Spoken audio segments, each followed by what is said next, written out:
Tim gabungan Satlantas Polrestabes Palembang bersama Dinas Perhubungan serta instansi terkait menggelar razia pemeriksaan surat dokumen kelengkapan padu kendaraan roda 2 maupun roda 4, serta pemeriksaan pajak kendaraan.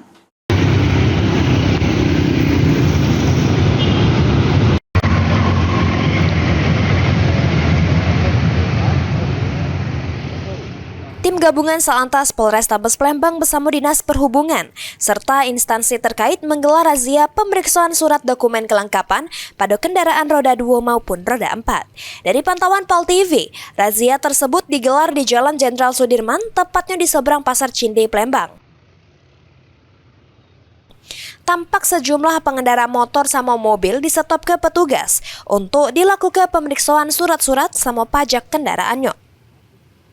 Wakasat Lantas Polrestabes Palembang, AKP Sokiman, mengungkapkan juru razia ini petugas nemukan sejumlah pelanggaran, mulai dari dak katik plat kendaraan sama mengubah nomor plat kendaraan diduga untuk menghindari tilang etle.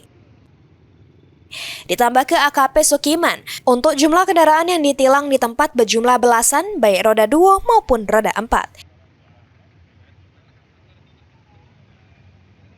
Penertiban bagi kendaraan baik roda 2 maupun roda 4 ya. Tujuannya adalah untuk menertibkan para pengendara yang tidak taat wajib pajak, yang tidak melengkapi surat-surat kendaraan bermotor dan melengkapi kelengkapan kendaraan bermotor ya. Karena apa? Sekarang ini disinyalir banyak kendaraan yang berubah-ubah platnya. Ada kendaraan dirubah platnya, diganti platnya karena mungkin kendaraannya habis mati pajak ya. Yang kedua, takut dengan tindakan etle, jadi dirubah-rubah itu ya.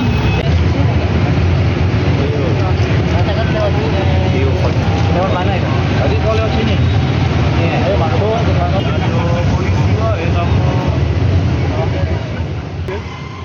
Heru Wahyudi, PAL TV.